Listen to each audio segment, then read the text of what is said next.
이제 좀 살만하시죠? 네. 오늘 날씨 기온이 굉장히 내려갔습니다. 지난 추석 연휴까지 우리는 한 번도 경험해보지 못한 9월의 폭염을 겪으며 살았습니다. 지난 추석 때 시골에 다녀왔는데 그날 이 성주 지역과 달성 지역, 대구까지 낮 기온이 37도까지 올라갔어요.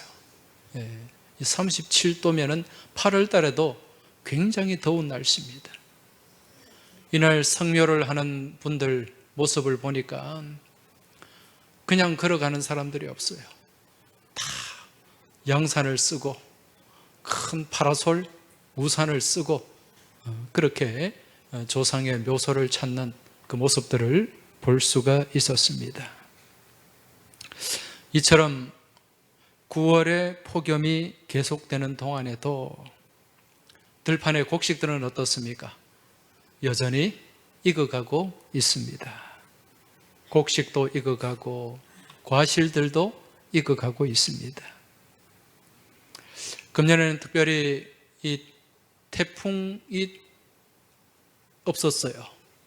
엊그제 폭우로 인해서 침수가 된 지역은 좀 있습니다만은 그렇게 특별한 기상재해가 없다 보니까 다른 해보다 더 넉넉한 그런 풍년이 기대가 된다고 합니다.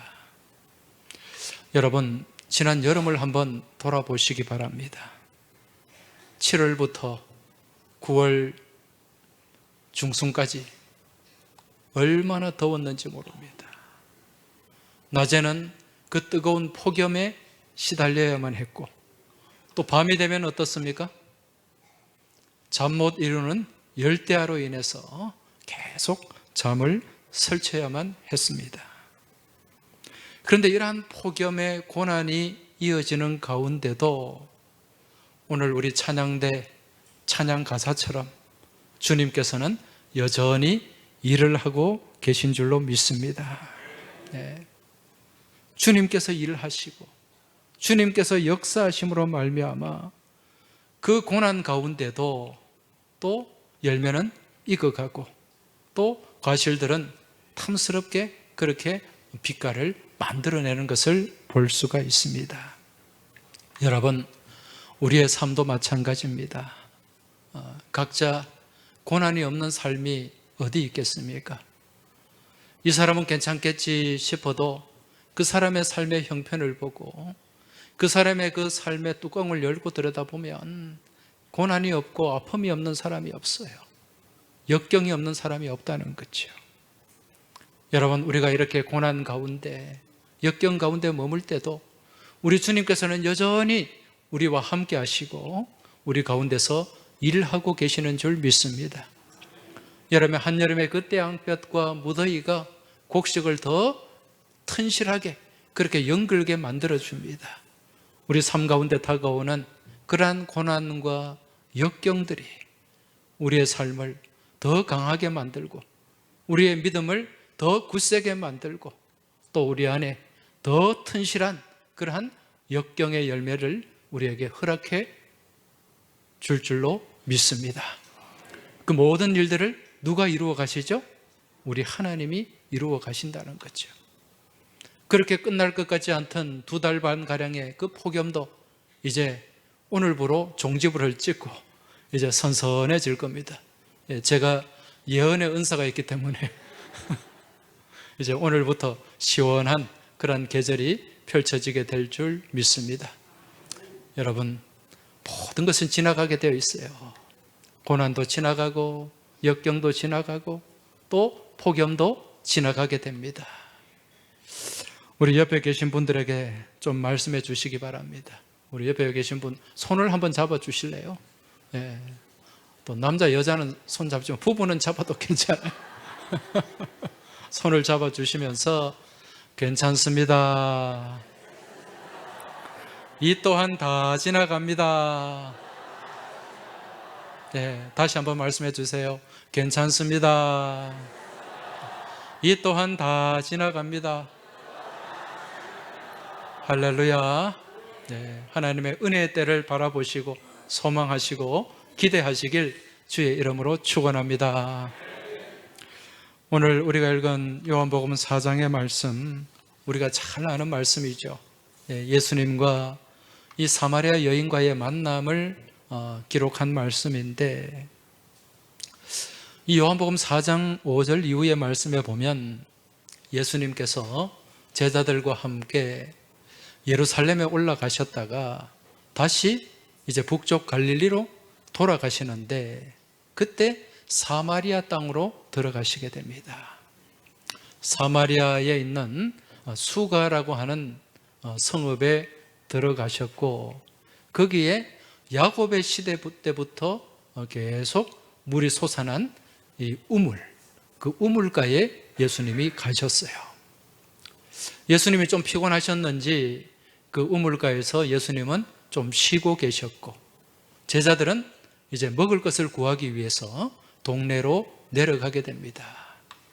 그때 그 예수님 앞에 한 여인이 나타났어요. 그 여인이 누굽니까? 우리가 잘 아는 사마리아 여인이죠. 그때 예수님과 이 여인의 만남의 시간이 12시쯤 되었어요.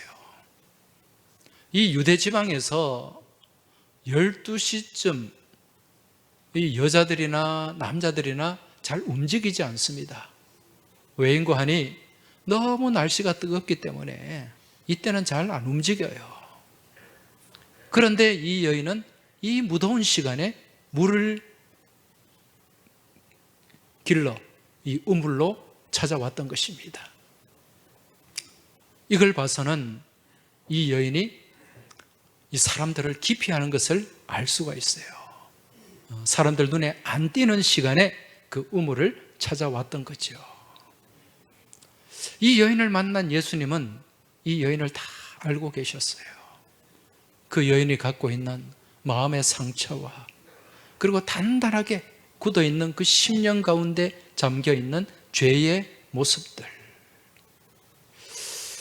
예수님께서는 그 여인의 그 단단한 내면을 깨뜨리고 들어가셔서 그 여인 가운데 있는 그 부끄러운 죄를 끄집어내셨고, 또 그 여인 곳곳에 자리 잡고 있는 그러한 마음의 상처들을, 깊은 상처를 싸매어 주시고 치료를 해 주신 것입니다.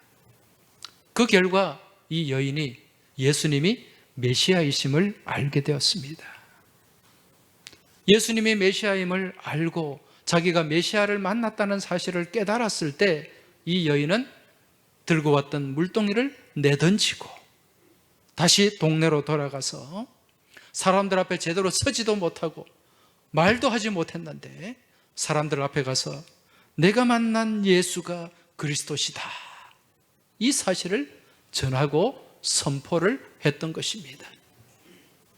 그 즈음에 동네에 음식을 구하러 내려갔던 이 제자들이 다시 예수님께로 돌아왔습니다. 그들이 구해 가지고 온 음식을 이제 예수님 앞에 내어놓고 드시기를 권했어요. 그때 예수님께서 이렇게 말씀을 하십니다. 요한복음 4장 32절 말씀을 보시면 내게는 너희가 알지 못하는 먹을 양식이 있느니라. 지금 예수님은 아무것도 드시지 않았어요. 먹을 것이 없어서 제자들이 동네로 가서 음식을 구해 왔는데 그 음식을 내어놓으니까 예수님이 뭐라고 말씀합니까? 내게 양식이 있다는 거예요. 네. 내게는 너희가 알지 못하는 먹을 양식이 있다. 이 말씀을 들은 제자들은 서로 막 웅성거리기 시작했습니다. 이건 뭐지? 누가 예수님께 잡수실 음식을 갖다 드렸지? 이런 생각과 말을 했습니다. 그때 예수님께서 또 이렇게 말씀하십니다. 요한복음 4장 43절에서 나의 양식은 나를 보내신 이의 뜻을 행하며 그의 일을 온전히 이루는 이것이니라. 여러분, 이게 조금 난해하죠? 지금 무슨 말씀인가? 지금 예수님의 이 말씀은 예수님을 이 땅에 메시아로 보내신 하나님의 뜻을 이루는 것, 다시 말해서 이 땅에서 하나님의 뜻과 계획을 온전히 성취하는 것, 이것이야말로 우리 예수님께서 그 어떤 산의 진미, 좋은 음식을 드시는 것보다 더 배부르고 더 기쁜 일이라는 말씀이에요. 여러분, 우리가 가간혹 쓰는 말 가운데 안 먹어도 배부르다, 그런 말이 있죠.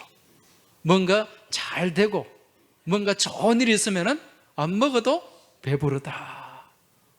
예를 들어서 자녀가 좋은 대학에 합격을 했어요. 그 합격 소식을 들으면 안 먹어도 배가 불러요. 지금 예수님의 말씀이 그 말씀이에요. 하나님께서 예수님께 맡겨주신 그 사명, 하나님의 그 뜻과 계획이 있는데, 그 계획을 온전히 이루시면, 이루시게 되면 예수님은 안 먹어도 배가 부르시다, 그런 표현이 오늘 이 말씀이에요. 여러분, 하나님께서 맡겨주시고 또 하나님께서 맡겨주신 그 뜻을 이루고 그 일을 성취해 나가는 것, 이것을 두 글자로 뭐라고 얘기합니까? 하나님께서 맡겨주신 그 일을 이루어 나가는 것. 우리에게 하나님께서 무언가를 맡겨주셨어요? 그걸 성취해 나가는 것, 두 글자로. 그게 바로 사명입니다. 하나님께서 우리에게 맡겨주신 일, 이것이 사명이라는 거예요. 예수님께서는 이 사명을 이루기 위해서 3년 동안의 공생의 사역을 사셨고, 또 그토록 힘겹고 무거운 십자가를 지고 가셨던 것입니다. 여러분, 우리가 사명이라는 말을 평소 자주 쓰는데요, 이 사명이라는 말의 뜻이 뭡니까? 한자로 이 사자가 무슨 사자죠?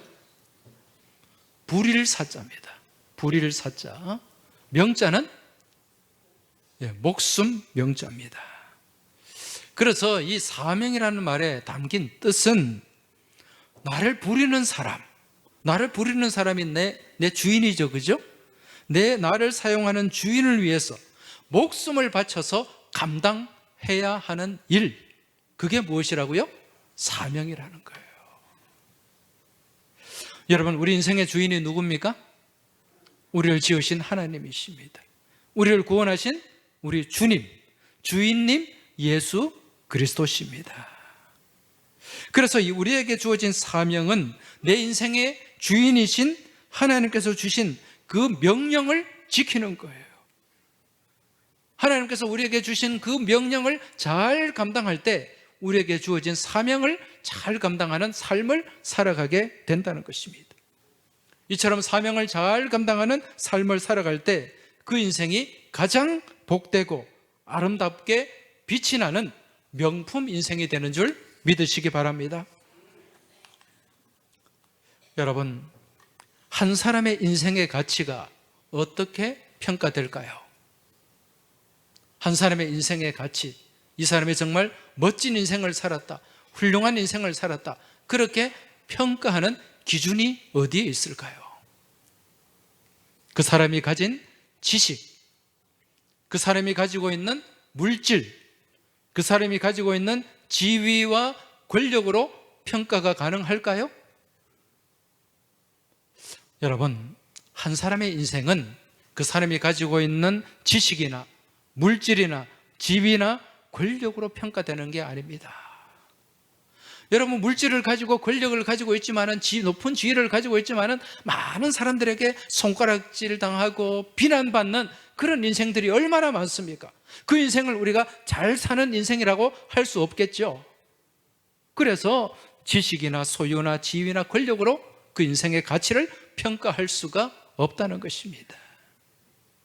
그럼 어떻게 그 인생의 가치가 평가되는가? 한마디로 말씀드리면, 그 인생이, 그 사람이 얼마나 자기에게 주어진 사명을 잘 감당하는 사명자의 삶을 살았냐에 따라서 그 인생의 평가가 달라지게 된다는 거죠. 그 인생의 가치가 달라지게 된다는 것입니다. 여러분의 인생이 값진 인생, 가치 있는 인생이 되길 소망하십니까? 아멘도 안 하시네. 그럼 무엇을 잘 감당해야 될까요? 내게 주어진 사명을 잘 감당해야 됩니다. 여러분, 이걸 우리는 모세의 인생을 통해서 확인할 수가 있어요. 자, 여러분, 모세를 한번 생각해 보시기 바랍니다. 모세의 인생은 두 단계로 구분이 돼요. 두 종류의 인생으로 구분이 된다는 거죠. 첫 번째가 뭡니까? 애굽의 왕궁에서 왕자의 삶을 살았던 인생입니다. 모세가 애굽에서 왕자의 삶을 살 때는 모세에게 권력도 있었어요. 물질도 있었어요. 또 왕궁에서 좋은 교육을 받고 지식도 갖추고 있었습니다. 그리고 온갖 부귀와 영화를 다 누릴 수가 있었어요. 그런데 우리가 존경하고 따르고 싶어하는 모세의 모습은 왕궁에 있던 모세의 모습이 아닙니다. 권력을 가지고 있고 권세를 가지고 있고 부귀 영화를 누리던 그 모세의 모습, 우리가 존경하는 모습이 아니라는 거예요. 그럼 우리가 따라가기를 원하는, 우리가 존경하는 모세의 모습은 어떤 모습입니까? 마른 막대기 하나 붙잡고 아무런 권세도 없이 부귀도 없이 하나님께서 맡겨주신 사명을 붙잡고 나아가는 모세의 모습, 하나님께서 맡겨주신 그 사명, 애굽에서 이스라엘 백성들을 인도해내고 가나안으로 이끌어가는 그 사명자로서의 모세의 모습, 여러분, 이 모습을 우리가 존경하고 따라가기를 원하는 모세의 모습 아닙니까? 따라서 그 인생이 얼마나 부귀 영화를 누리느냐, 얼마나 권세를 가지고 있느냐, 이게 중요한 게 아니라 자기에게 주어진 그 사명을 얼마나 잘 감당하는 인생을 살아가느냐, 여기에 따라서 그 인생의 평가가 달라지게 된다는 것을 깨달으시기 바랍니다. 지금부터 3,500년 전에 하나님께서 모세에게 주신 사명이 있었듯이 오늘 이 시대를 살아가는 우리에게도 사명이 있을까요? 없을까요? 있습니다. 내가 이 땅의 삶을 살면서 많은 돈을 벌고 또 좋은 차를 타고 떵떵거리면서 그렇게 살면 내 인생 잘 산 인생이다? 여러분, 전혀 그렇지 않아요. 진짜 잘 산 인생, 그 인생은 하나님 앞에 제대로 평가받는 인생이 잘 산 인생인 줄 깨달으시기 바랍니다. 그러한 가치 있는 인생을 살기 위해서는 우리에게 주어진 사명을 잘 감당해야 된다는 거죠. 그럼 우리에게 주어진 사명이 무엇인가? 오늘 우리가 읽은 말씀 가운데 본문 35절 말씀, 이 말씀이 우리를 향해 주신 주님의 사명을 말씀하는 내용이에요. 35절 말씀을 한번 다시 보시기 바랍니다. 다 같이 한번 읽어보겠습니다. 너희는 넉 달이 지나야 추수할 때가 이르겠다 하지 아니하느냐? 그러나 나는 너희에게 이르노니 너희 눈을 들어 밭을 보라. 휘어져 추수하게 되었도다. 할렐루야. 자, 이 말씀이 우리에게 주신 하나님의 사명입니다. 오늘 말씀을 보면은 눈을 들어 밭을 보라, 그렇게 말씀합니다. 여러분, 이 밭이 나오는데 이 밭은 어떤 장소입니까? 곡식의 추수가 이루어지는 장소죠. 다르게 말씀드리면 사명의 현장이라고 할 수가 있어요. 사명의 현장. 지금 이 예수님께서 말씀하시는 이 추수의 현장은 이제 이스라엘 지방에 대개 두 번의 추수를 하게 되는데요. 먼저는 가을에 씨를 뿌려서 봄에 거두는 추수가 있어요. 그리고 봄에 씨를 뿌려서 가을에 거두는 추수가 있습니다. 그런데 지금 오늘 이 본문의 내용은 예수님께서 예루살렘에 계시다가 지금 올라가시는 길이잖아요. 예루살렘에 왜 가셨는가? 유월절을 지키기 위해서 예루살렘에 가셨어요. 유월절은 대개 3월달에서 4월달 이 사이거든요. 그러니까 봄에 씨를 뿌린 거예요. 봄에 씨를 뿌려놓고 이제 추수가 한참 그렇게 남아있는 이제 상태인데, 이때 제자들은 그 밭을 보면서 뭐라고 얘기를 합니까? 몇 달이 지나야? 넉 달이 지나야 추수할 때가 이르겠다, 그렇게 생각을 했어요. 근데 예수님은 뭐라고 말씀하십니까? 아니다, 이미 추수할 때가 되었다. 밭을 보라, 휘어져 추수하게 되었도다. 지금 예수님과 제자들의 시선이 같습니까? 다릅니까? 다르죠. 달라도 너무 다릅니다. 지금 현실적인 눈을 바라보면은, 현실적인 눈으로 보면 제자들의 시선이 맞습니까? 예수님의 시선이 맞습니까? 제자들의 시선이 맞아요. 현실적으로 볼 때는 아직 곡식할 때가, 추수할 때가 많이 남아 있어요. 근데 예수님은 그렇지가 않아요. 예수님의 시선은 다른 거예요. 자, 우리가 믿음의 삶을 살아갑니다. 믿음의 삶을 산다고 하는 것은 무엇을 뜻하는 거죠? 우리의 시선을 누구의 시선에 맞추는 거예요? 예수님의 시선에 맞추는 거예요. 우리의 생각을 누구의 생각에 맞추는 거예요? 예수님의 생각에 맞추는 거예요. 내가 생각할 때는 이게 현실적으로 앞뒤가 안 맞는 것 같아도, 이성적으로 생각할 때 이게 뭔가 아닌 것 같아도 예수님의 말씀이라면 거기에 내 시선을 맞추고 내 생각을 맞추는 것, 이게 뭐라고요? 믿음이라는 거예요. 이게 믿음입니다. 그래서 주님을 닮아가고 주님을 따라가게 되는 거예요. 지금 여러분, 지금 제자들의 시선은요, 현실의 눈이에요. 현실의 눈입니다. 그러나 예수님이 바라보는 시선은 어떤 눈이죠? 믿음의 눈입니다. 영적인 눈이에요. 우리가 믿음의 삶을 살아가는 것은 현실을 바라보는 것입니까? 믿음을 가지고 바라보는 거예요. 믿음을 가지고 바라보는 거예요. 현실 너머를 바라보는 것이 믿음의 시선인 줄 깨달으시기 바랍니다. 그래서 오늘 말씀에 예수님께서 어떻게 보라고 말씀하시죠? 너희 눈을 들어 밭을 보라. 어떻게 보라고요? 좀 크게 대답해 보세요. 어떻게 보라고요? 눈을 들으라는 게, 눈을 들어. 이 말씀이 중요한 말씀이에요. 눈을 들어라. 헬라어로 에파이로라는 단어인데, 이 에파이로는 높은 곳을 바라보라는 거예요. 높은 곳, 위의 것. 높은 것을 보고 위의 것을 봐라. 이것은 현실 너머를 보라는 말씀입니다. 골로새서 3장 말씀에 위의 것을 바라보라고 말씀하시죠? 땅의 것을 보지 말고 어디를 보라? 위의 것을 보라. 이게 영적인 시선이라는 거예요. 지금 예수님께서는 이 들판을 바라보시면서 영적인 시선으로, 믿음의 시선으로 바라보시면서 이미 추수할 때가 되었다, 이렇게 말씀하고 있는 거죠. 여러분, 이 추수의 현장은 무엇입니까? 바로 우리의 삶의 현장인 줄 깨달으시기 바랍니다.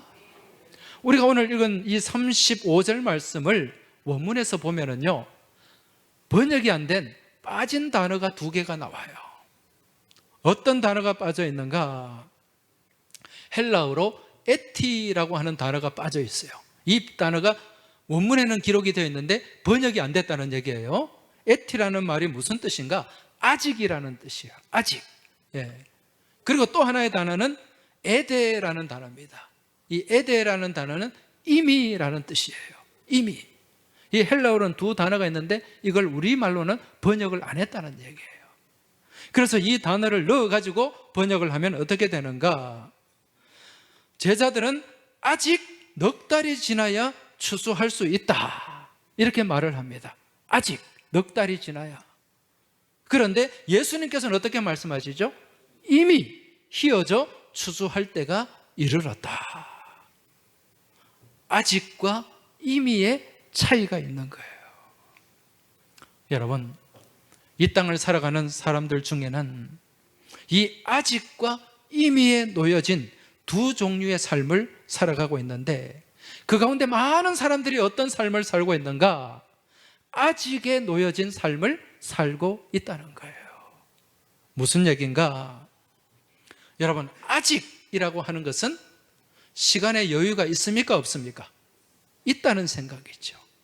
이 아직의 시선을 가지고 살다 보면 그 삶이 게을러져요. 나태해져요. 그래서 아직 괜찮아. 아직 시간이 많아.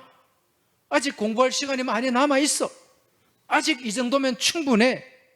그러면 우리의 삶이 늘어지고 나태해질 수밖에 없다는 거죠.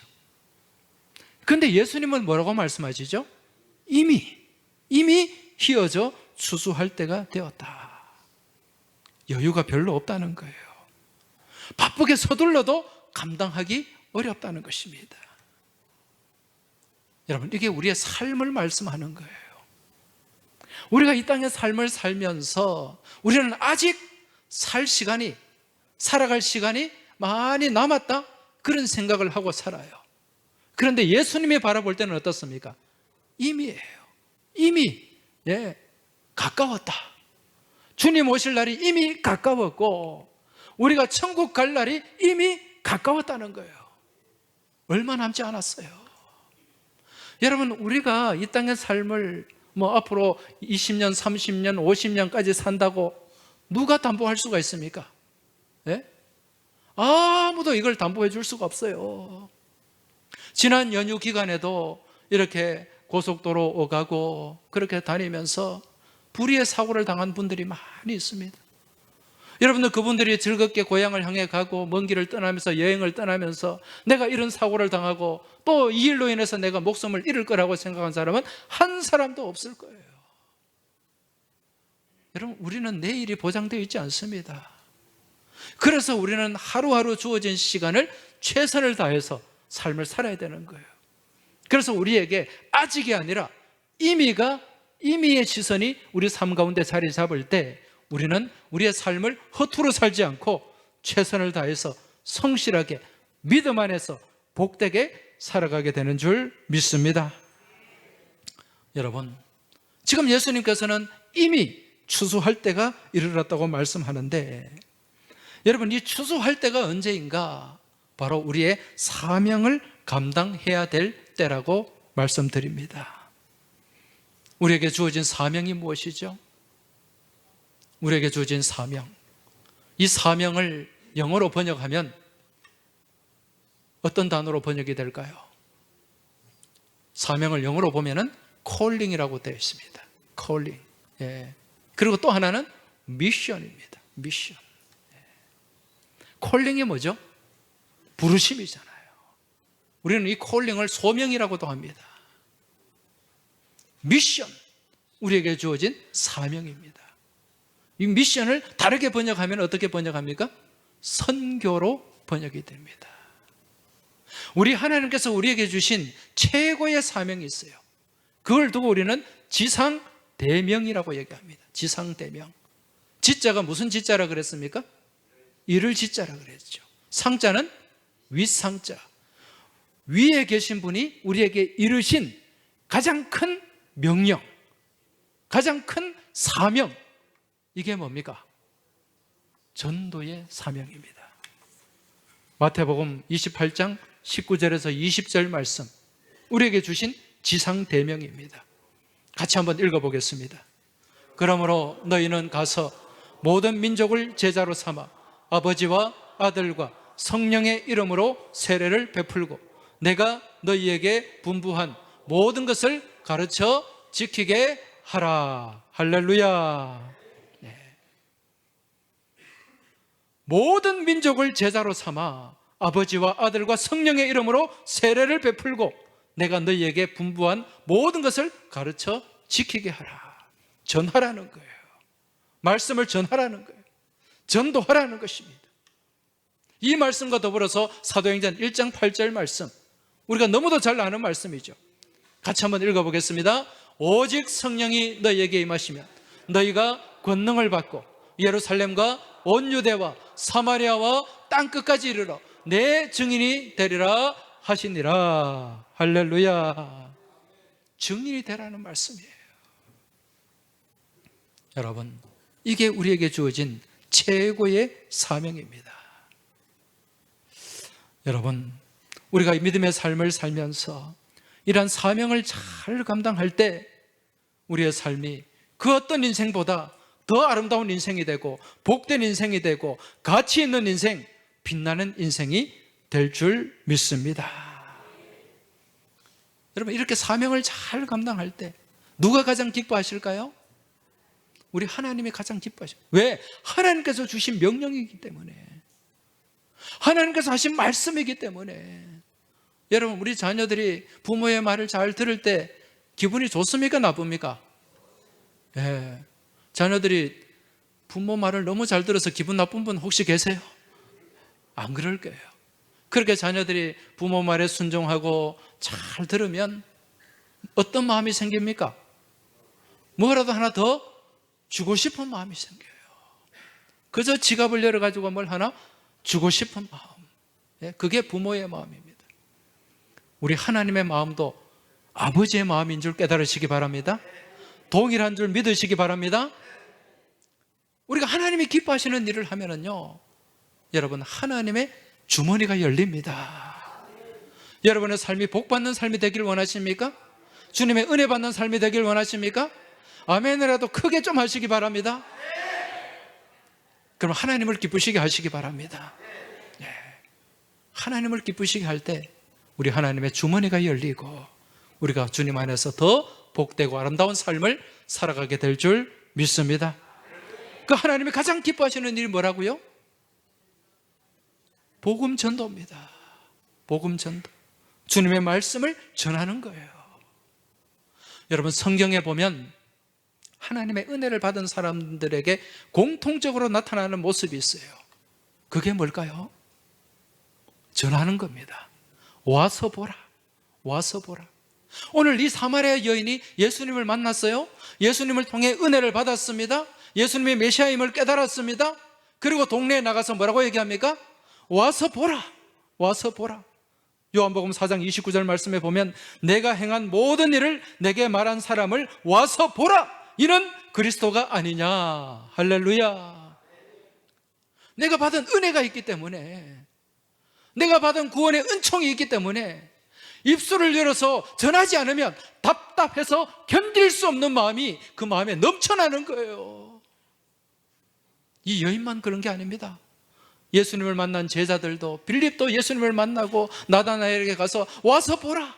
내가 메시아를 만났다. 와서 보라. 그렇게 전했던 거죠. 그리고 요한복음 9장 말씀에 보면 실로암 연못에서 예수님의 그 손길을 통해서 시력을 회복한 시각장애인이 온 동네방네 다니면서 예수님을 자랑하고 증거했지 않습니까? 사도행전 3장에 보면 성전 미문 앞에 앉아서 그렇게 구걸하던 그 안절뱅이, 지체장애인이 예수님께로부터 치료받고 그 일어서서 걷고 뛰면서 예수님을 찬양하고 예수님을 증거하면서 다녔다는 거예요. 이게 은혜 받은 사람에게 나타나는 믿음의 모습인 줄 깨달으시기 바랍니다. 여러분에게 은혜가 있습니까? 은혜가 있다는 증거는 뭐냐? 전하고 싶은 거예요. 예수님께로부터 받은 은혜를 나누고 싶은 거예요. 증거하고 싶은 거예요. 이 마음이 있다면 내게 은혜가 살아있는 줄 믿으시기 바랍니다. 이게 은혜 받은 사람들의 공통점이에요. 바로 은혜 받으면 은혜의 발걸음이 열리게 되고 복음 증거의 발걸음이 열리게 되고 또 그 주님을 향한 증거의 입술이 열리게 되는 줄 믿습니다. 여러분, 이제 그토록 지루하던 무더위도 떠나고 이제 본격적인 가을로 접어들게 됩니다. 이제 우리가 이제 가을을 맞이하게 되는데 이 가을에 여러분은 어떤 계획을 갖고 계십니까? 이 가을에 무엇을 하길 원하십니까? 좋은 곳에 여행 가길 원하세요? 아니면 근사한 식당에 가서, 가을은 식욕의 계절인데 맛있는 걸 드시길 그렇게 기대하고 계획하십니까? 우리에게 눈물과 보석과 별의 시인이라는 별명을 가진 김현승 시인이 있습니다. 김현승 시인의 시 여러분 다 한두 번 읽어보셨을 거예요. 그 중에 가을의 기도 잘 아시죠? 네, 가을의 기도 그 앞부분을 보면은 이런 내용이 나옵니다. 가을에는 기도하게 하소서. 낙엽들이 지는 때를 기다려 내게 주신 겸허한 모국어로 나를 채우소서. 가을에는 사랑하게 하소서. 오직 한 사람을 택하게 하소서. 가장 아름다운 열매를 위하여 이 비옥한 시간을 가꾸게 하소서. 여러분, 이 가을에 주님을 향한 기도와 함께 내 10년 가운데 겸허한 영적 모국으로 채워나갈 수 있길 주의 이름으로 축원합니다. 그리고 한 사람을 택하시기 바랍니다. 한 사람을 사랑하시기 바랍니다. 가을에는 사랑하게 하소서. 오직 한 사람을 택하게 하소서. 가장 아름다운 열매를 위하여 이 비옥한 시간을 가꾸게 하소서. 이 가을의 기도처럼 한 사람을 택하여 주님의 사랑을 나누고 전하고, 그리하여 복음 전도의 사명을 감당하며 아름다운 열매를 거두게 되는 복된 은혜가 여러분과 저의 삶 가운데 함께하길 주의 이름으로 축복합니다. 이 가을에 증거하시기 바랍니다. 우리가 품고 기도해왔던 VIP들 다시 다가가셔서 주님의 사랑을 나누고 복음을 증거하는 그 사명을 감당할 때 우리 하나님 기뻐하시고, 또 우리에게 더 복된 것으로 채워주시고, 또 우리를 가장 아름다운 삶으로 이끄시고 인도해 주실 줄 믿습니다. 자, 이러한 바람과 소망을 담아서 우리 같이 찬송하며 나아가겠습니다. 우리는 들었습니다. 우리는 보았습니다. 우리 주님의 끝없는 사랑을 우리는 경험했습니다. 이 주님의 사랑과 은혜를 아직도 모르는 사람들에게 다가가서 나누고 전하고, 또 그들을 주님께로 인도하는 그러한 은혜가 있기를 소망하며 우리 같이 손뼉치면서 힘차게 찬송하며 나아가겠습니다.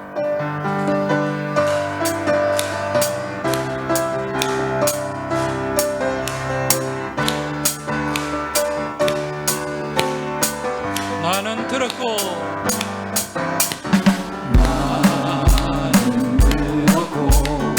나는 보았네. 끝없는 주의 사랑 나는 만졌습니다.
이제 이 시간 우리 같이 기도드리겠습니다. 오늘 나누고 받은 말씀을 붙잡고 하나님 앞에 같이 기도할 수 있길 바랍니다.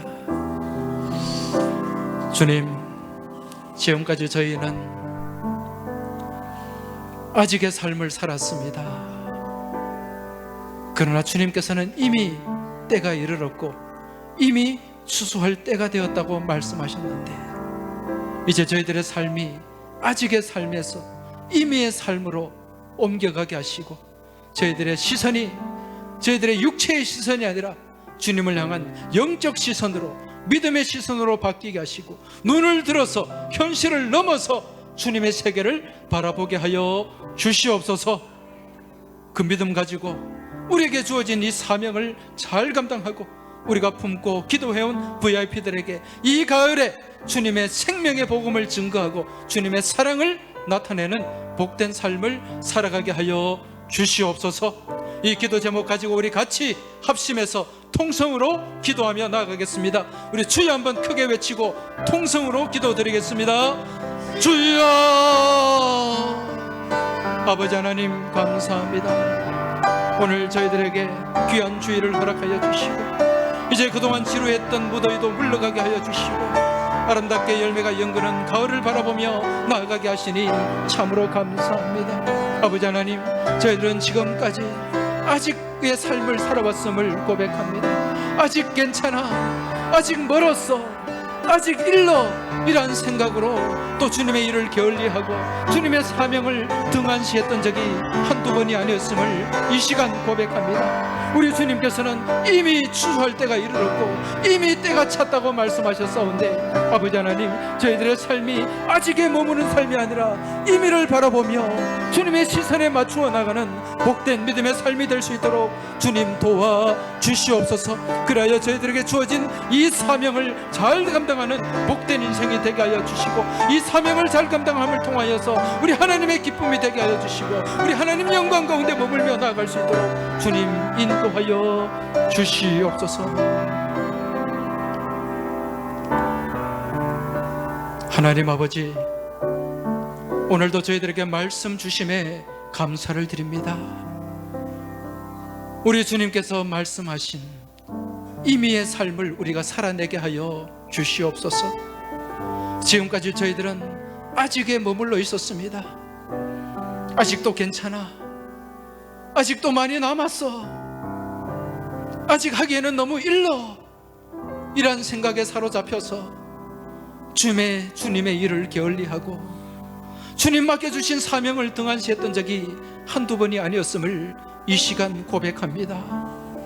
우리 주님께서 말씀하신 이미의 시선을 맞추게 하여 주시고, 이미 때가 찼고 이미 추수할 때가 이르렀다는 것을 깨닫고 우리에게 주어진 사명을 위해 최선을 다해 나아가는 저희 모두가 되게 하여 주시옵소서.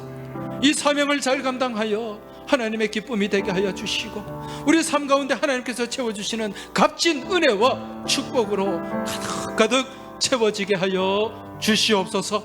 올가을에 나가서 아버지 하나님, 잃어버린 영혼들을 향해 다가서게 하여 주시고, 우리 주님의 사랑을 가지고 그 사랑을 나누고 베푸는 가운데 주님의 복음을 증거하고 사랑을 전하는 귀한 전도의 삶, 사명을 감당하는 믿음의 삶이 되길 간절히 소망하며 우리 주님 예수 그리스도 이름으로 기도하옵나이다. 아멘.